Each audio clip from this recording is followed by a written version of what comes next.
Okay, going to get started. Sorry for the slight delay. We started 40 or 50? 40. I never remember. I know, my other class starts at the other. I just remember when it was almost symmetric. Sorry. It's all part of my plan to block the fire exit so I can escape. You will play George Costanza? Is it for there? That's cool. Hmm? The drum Seinfeld? Well, there's one where he like pushes the little kids. There's a fire in the kitchen. Oh, dear goodness.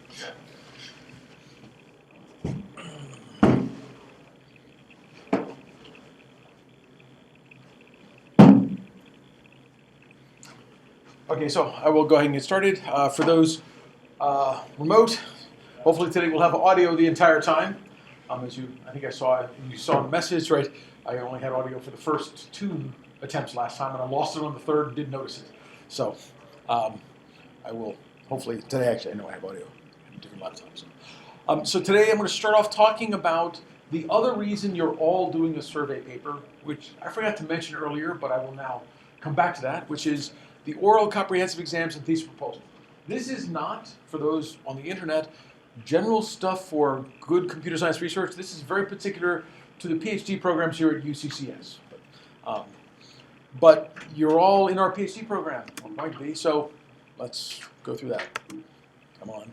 Back over here. Okay, so the oral exam is part of your PhD program. This is literally from our website. It is an oral presentation with a written report that surveys the literature in the planned area of research the student may pursue. A few example papers, it's generally at least 10, so that's our minimum, is you have to have at least 10 papers. Recommended by the program committee, so the one difference is you have to convince your program committee that you're going to do that right now. If it's your advisor and you say, I want to do it on this, chances are your advisor will say, yes, that's good, you can go do it on that. Every now and then they'll say no, but I haven't seen it too often. If you're one of the few students who don't have everyone here have an advisor? So I think everyone online has an advisor. So it's now hard to not have an advisor because we can make you have one when you get here. The only people who don't are those whose advisor left after they got here, and then they're stuck. So basically, this is right. You determine it with your advisor. The committee is 3 people. You have at least 10 papers. But the survey paper you do in here can easily be the 10 papers you're going to do for your oral exam. And you can make it into a paper you can then do something else with besides just thinking, oh, that's an assignment for this class. So if you are a funded student, this should be done by the end of your first year in the program. If you are an unfunded student, you have at the end of your second year. So you still have some time, but and you basically get one chance at this exam. You either pass or don't. And if you don't stay in the program. Is the committee 5 people for PhD candidates versus 3 for so thesis? Your thesis committee for your PhD is 5. At least one of whom has to be outside the department. Right. For the oral exam, it's just 3. Okay. And they can be, we don't say anything other than your advisor, whoever else you bring in is What are people you find in the hallway? well, no, so they have to be members of the graduate school of UCCS, so they have to go through the same process as a committee member would be. So you come up with that, and you work through it. So, but it has a written element. So we call it the oral exam because to us the most important part is that we're going to grill you on these papers as well. So it's not like you get to write it and turn it in and you're graded on that. You have to stand up and answer questions, right? And that's the more interesting part of it. There is a way to get out of it. If you have published a paper after joining UCCS, where you've published in a good enough venue with a less than 40% selective validity rating, then you can get out of this oral exam. Just like you could have gotten out of this class if you had one of those. It takes 2 to get out of both, but 1 for each. But I don't know if any of you get a waiver. So you can say you're not going to get out of it. If you write that survey paper and it gets published in good enough venue, then you don't have to do the oral exam. But it's really, after you've written the paper, doing the exam is not a big deal. I'm just going to mention this, right, just so we're all aware about the overall qualifiers. So we have this other set of qualifiers, which are the written qualifiers, which is why we have the other called oral. The written qualifiers for computer science are the 4 areas of architecture, operating system, automata, and algorithms. And for security, it's communications, fundamental networks, and computer security, applied cryptography, and homeland security. The exam for this takes place twice a year. You can sit down, pass the exam, and you don't have to take any classes, or the student can take the written exam up to 2 times. Student having any sponsorship, finish the exam and or courses by the end of your 2nd year. Other students have to finish it by the end of your 3rd year. There is a course waiver option for this. For CS, it's CS5200, 5500, 5700, and 5720. You take all 4 of those with a GPA of 3.75 or above. You pass all those with a GPA of 3.75 or above, which is basically A's in all and B minus in 1. Then, sorry, not a B minus, B plus in 1. That's 3.75. Right? So all A's or A's and 1 B minus. Then you are out of the exam. If you get 1 solid B, get an overall GPA less than 3.75, you have to take the written exam for all 4 areas. Even if you got 3 A's, you're taking all 4 areas on the exam. Courses can't be retaken. Whether or not we'll transfer a course from someplace else depends on where it's from, and you have to apply to get it to count.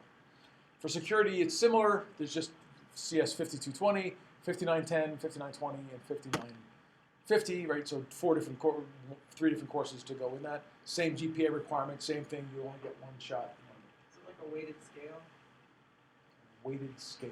Yeah, so 4 classes, 1 B. No, not B. B plus, which is 3 points.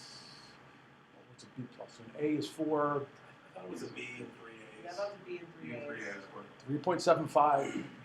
Because I transferred in a B, which means that all the classes I'm taking with 4, 4, 4, and 3. 4, 4, 4, 3, 12, 15, 11. divided by 3. Yep. 3 3 A's and 1 B. 4, yeah, so there's more income. So it's not like that. I was just wrong when I Somebody's said been thinking about this. Well, I just want to it's important for me. Yeah, so 3.75. So if you get 1 B minus, that's it, right? Because if you get a B minus, there's no way to make it work. Right? Right. So you get 1 B minus, you're done. You get 2 B's, you're done.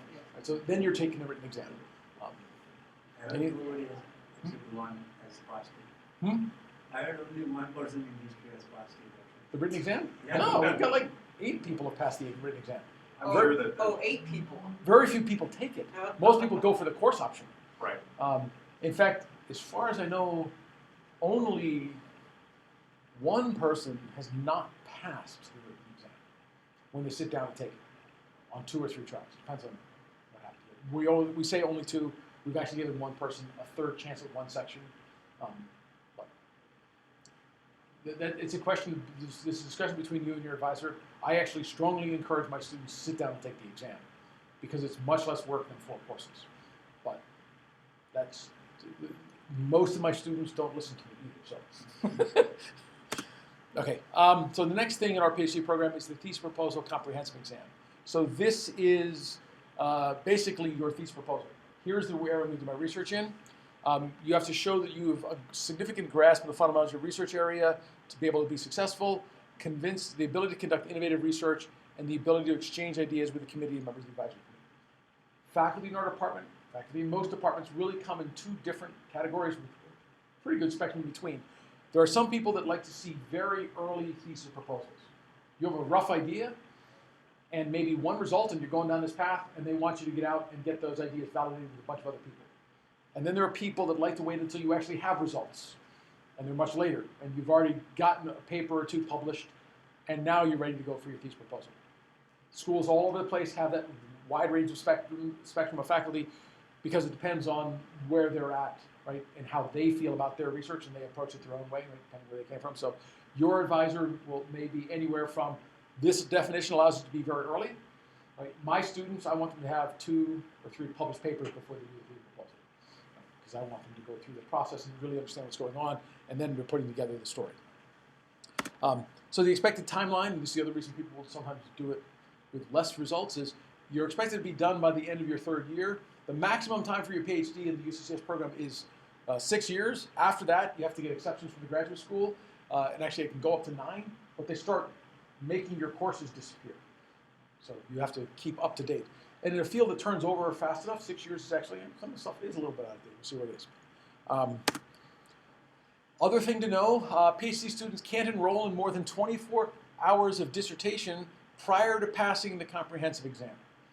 Hopefully you will never get anywhere near this limit, but it comes up every now and then. So your advisor can't delay too long, right? You can't have more than 24 of your 30 required credits before you do your thesis proposal.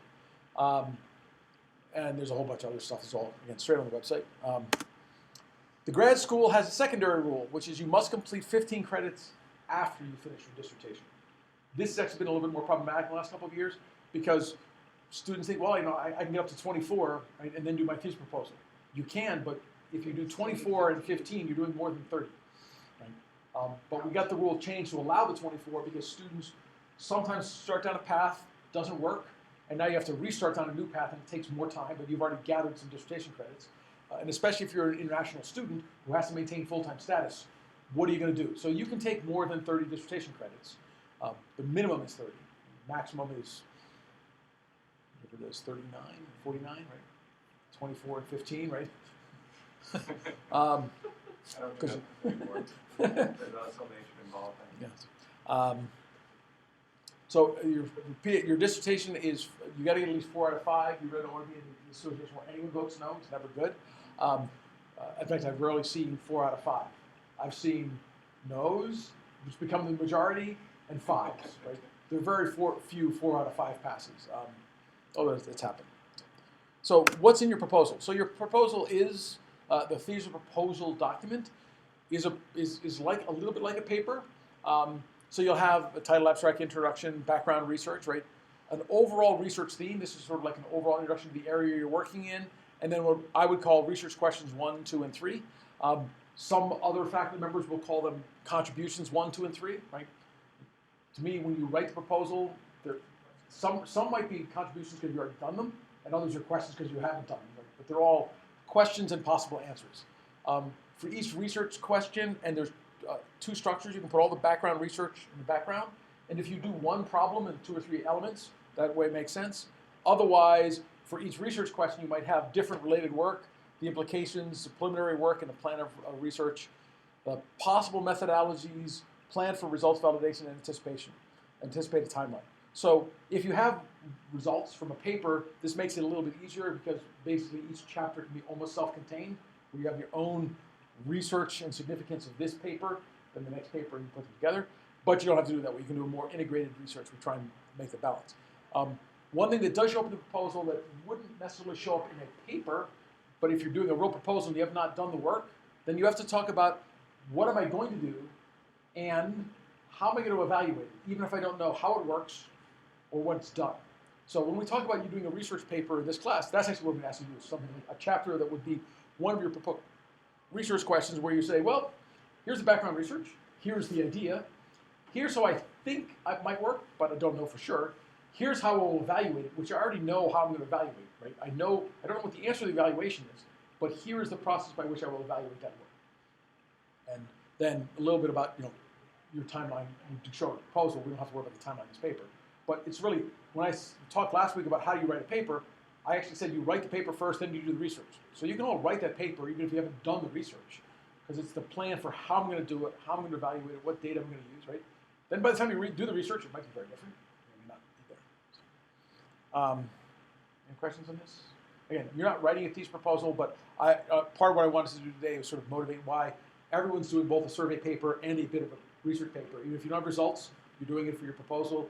Even if you have research results and you're working on a core as your research paper, think of your survey paper as your oral exam draft paper. And it's still not wasted work.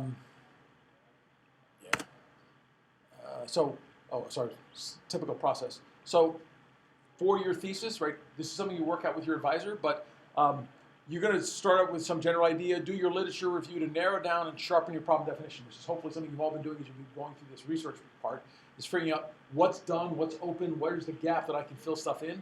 For a PhD thesis, you usually need multiple related problems under one broad theme. So you want to find multiple related problems, not something, look, I can solve this one piece and then I'm done. Right? That doesn't actually help build a full thesis.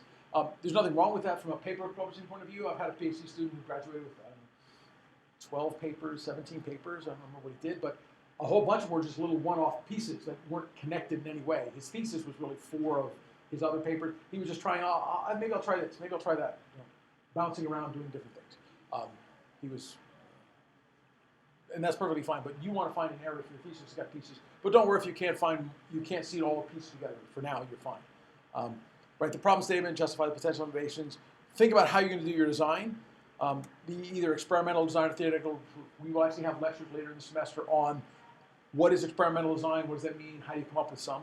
A plan for evaluation, for validation and evaluation, and then a timeline for your thesis proposal. In my view, having published papers adds significant credibility to your claims about your ability to do this. I like to recommend to my students we start with 1 or 2 problems that are often, there might be 1 or 2 big ones we go after, but there might be some smaller pieces. This way, when they go in, they have a lot of credibility, even when they're pretty vague about how the last chapter is going to work, the last contribution is, right? You've already shown I can do it twice. Now I'm going to go do it 1 more time. I'll do it 1 or 2 more times, see where it goes. But the other reason, from my point of view, that I push my students to do it early is because I want to know what they can accomplish. Because I want to push them to do the biggest, most audacious things they can, but I don't want a thesis proposal that's big and audacious if they can't accomplish big and audacious. I got to narrow it down. Because the thesis proposal is a little bit like a contract. It's not a formal contract, but it pretty much says, if the student does what they put in here, we're going to pass them. It's a very bad place to not do what you said in your proposal. Right? So if I want you to do something big and audacious, I want you to do it before you do your proposal, so that you can then have that in there and we know it works, right? As opposed to, yeah, you tried that and it doesn't. And since, I don't know, half the ideas we come up with in my lab at least, maybe more, like 60% of them, 70% of them don't work, it's very risky to write a thesis proposal that says, here's 3 big ideas. And then I have, if it's only 60%, right, 2 of the 3 not work, and then redo your thesis. We don't want to go down that path. So what problem to explore? Well, that's the time to talk to your advisor. This class does not tell you what research problems you're going to study. That's between you and your advisor. And along the way, and hopefully you've all been talking with your advisor throughout this class about how things are going. If you don't talk to your advisor, you're not going to have a good time. Things will generally go bad. So talk to them about what you're doing for research. Very few advisors love to be surprised by, look, I went off in this completely different direction.